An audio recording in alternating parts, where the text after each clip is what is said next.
മാറും അല്ലേ? ഇപ്പോൾ ഈ അടുത്ത കാലത്ത് എന്തോ ഫാത്തിമ തെഹലിയുടെ ജയം എന്തോ കണ്ടോ നമ്മളല്ലേ? ആ കണ്ണ് പോലും ചിന്തിട്ടുണ്ടാവില്ല അങ്ങനത്തെ ഒരു സംഭവം ആണോ അല്ലേ? ഒരു അത്ഭുത സീറ്റിൽ നിന്ന് അതേ എത്തി. ഇനി പിക്ചർ വേറെ ഒന്നായിരിക്കും. ഇതുവരെ കണ്ട പിക്ചർ അതായിരിക്കില്ല. ഈ രാഷ്ട്രീയത്തിൽ നമ്മൾ കാണുന്ന പല കഥകളും അങ്ങനെയുണ്ട്. അതുവരെ ഒരു മുഖം, പിന്നെ മറ്റൊരു മുഖം. ക്ലിയർ? സോ സീരിയസ്ലി നിങ്ങൾ ഏത് തീരുമാനം എടുക്കുന്നു എന്നുള്ളത് നിങ്ങളുടെ ലൈഫിലെ പിക്ചർ മാറ്റുന്നതാണ്. ഇനി നിങ്ങൾ ചിന്തിക്കുക, നല്ലൊരു വീട് താല്പര്യമുള്ള ആൾക്കാരെ യോഗ്യം. അടിപൊളി വീട് ഉള്ള വീട് അൽഹംദുലില്ലാ അടിപൊളി തന്നെ കേട്ടോ, അതിനൊന്നും സംശയമല്ല. ലൈൻ ശക്കർത്തും ലഅസീദന്നകും വലൈൻ കഫർതും ഇന്ന അദാബി ലശദീദ്.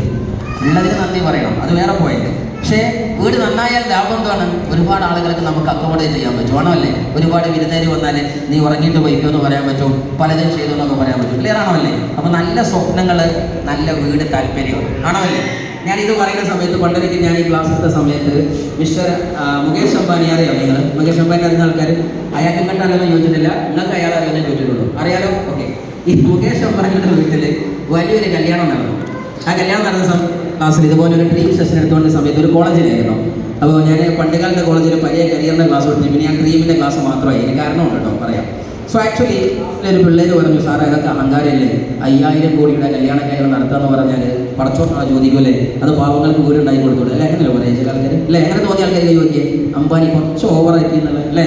അത് നമ്മുടെ അറിവിലായിരുന്നു വരുന്നതാണ്. കാരണം ശരാശരി മാസ വരുമാനം 15000 രൂപ ഉള്ള വ്യക്തി അദ്ദേഹം നടത്തുന്ന കല്യാണം എത്ര ചെറുതാണെങ്കിലും ആ കല്യാണം ചുരുങ്ങിയത് 1.5 കിൻഡലിന്റെ ബിരിയാണി വെച്ചാലും ഇവിടെ നമ്മളെ ആദം സാഹിബ് എത്ര വലിയ ഒരു നിലയിലാണ് ഏകദേശം അല്ലേ? ഒരു 10 ലക്ഷത്തിന്റെ കല്യാണമല്ലേ ഇത് ചുരുക്കി നടത്താൻ പറ്റുള്ളൂ അല്ലേ? സ്വർണ്ണം കൂടി കൂട്ടി കൊടുത്താൽ 20 ലക്ഷം. ക്ലിയർ ആണോ അല്ലേ?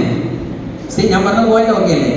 അപ്പോൾ 15000 രൂപ വരുമാനം വാങ്ങുന്ന വ്യക്തി അവന്റെ പുരുഷായുസ്സിൽ മുഴുവൻ സമ്പാദിക്കാൻ സാധ്യതയുള്ള സംഖ്യയുടെ 4 ഇരട്ടിയോ 10 ഇരട്ടിയോ ആണ് അവൻ ഒറ്റ കല്യാണത്തിന് ചെലവഴിക്കുന്നത് ആണോ അല്ലേ? ഒന്നുകൂടെ തൽക്കുന്ന 15000 രൂപ വരുമാനമുള്ള, 40000 വരുമാനമുള്ള, 50000 വരുമാനമുള്ള വ്യക്തി ഒരു തെറ്റില്ലാത്ത കല്യാണം തൻ്റെ മകളുടെ മകൻ്റെതോ നടത്തുന്നുവെങ്കിൽ അതിൽ പൊട്ടിക്കുന്ന സംഖ്യ എന്ന് പറഞ്ഞാൽ തൻ്റെ പുരുഷായുസ്സിൽ ഉണ്ടാക്കുന്ന സംഖ്യയുടെ ഇത്ര ശതമാനത്തിന് ഇത്ര തൂക്കാണ് എന്ന് പറഞ്ഞാൽ അവനേക്കാൾ കൂട്ടുന്നതിന് അപ്പുറമാണ്. ക്ലിയർ ആണോ അല്ലേ? അങ്ങനെയെങ്കിൽ മിസ്റ്റർ അംബാനിയുടെ സമ്പാദ്യം 23 ലക്ഷം കോടിയാണ്.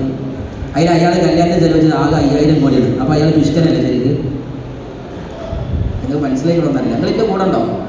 ഇത് വർക്ക് ചെയ്യണം. അജാരത് കുത്ത് തലയിൽ. നമ്മുടെ ഭാഷ മഹാധൂർത്താണ്. 5000 കോടിയുടെ കല്യാണം കഴിച്ചു. ഇതൊന്നും പാടില്ല. 23 ലക്ഷം കോടി അസറ്റുള്ളവൻ 5000 കോടിയുടെ കല്യാണം നടത്തിയാൽ ശരിക്ക് മാസ വരുമാനം 50000 രൂപ ഉള്ളവൻ 50000ന്റെ കല്യാണം കഴിക്കാൻ പാടുള്ളൂ. അങ്ങനത്തെ ബിരിയാണി വെക്കാൻ പാടുള്ളൂ, 2 ബിരിയാണി വെക്കാൻ പാടുള്ളൂ, 1 കിൻഡൽ വെക്കരുത്. ഇനി അതേ നിൽക്കുന്ന മനുഷ്യൻ 5000 കോടിയുടെ കല്യാണം നടത്തിയോണ്ടല്ലേ അത്രയും ആളുകൾക്ക് ജോലി കൂലി കിട്ടിയത് ആണോ അല്ലേ?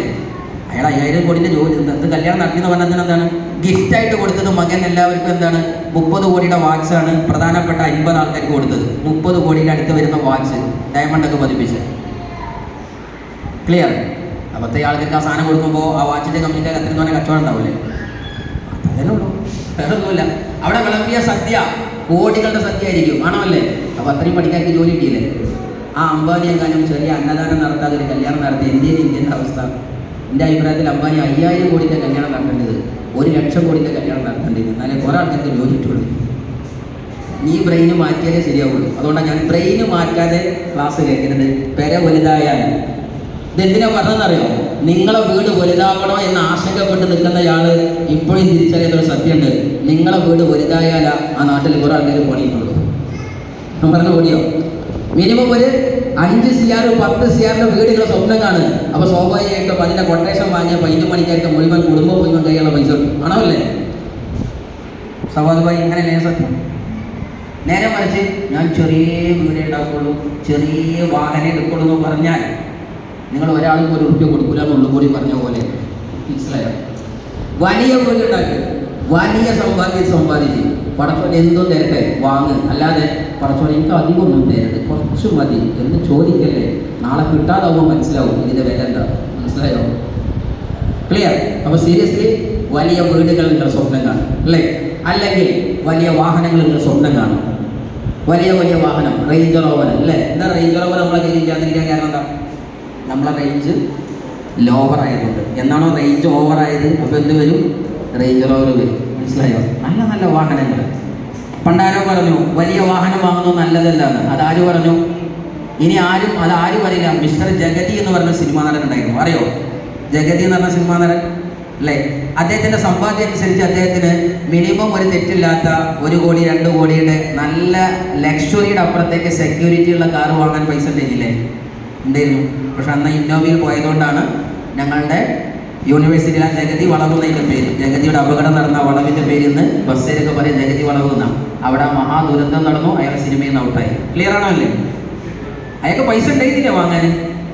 അന്ന് ജഗതിക്ക് ആരോ തലേന്ന് ക്ലാസ് കൊടുത്തതാണ്, വലിയ കാറൊന്നും വാങ്ങരുത്, അതിനേക്കാൾ നല്ല കാറ് വാങ്ങി മര്യാദയ്ക്ക് ഇവിടെ നടന്നിരുന്നു. നല്ല കാറ് വാങ്ങുന്നത് ലക്ഷറിക്കല്ല, നമ്മുടെ സെക്യൂരിറ്റിക്കാണ്, അല്ലേ? അതിന് സെക്യൂരിറ്റി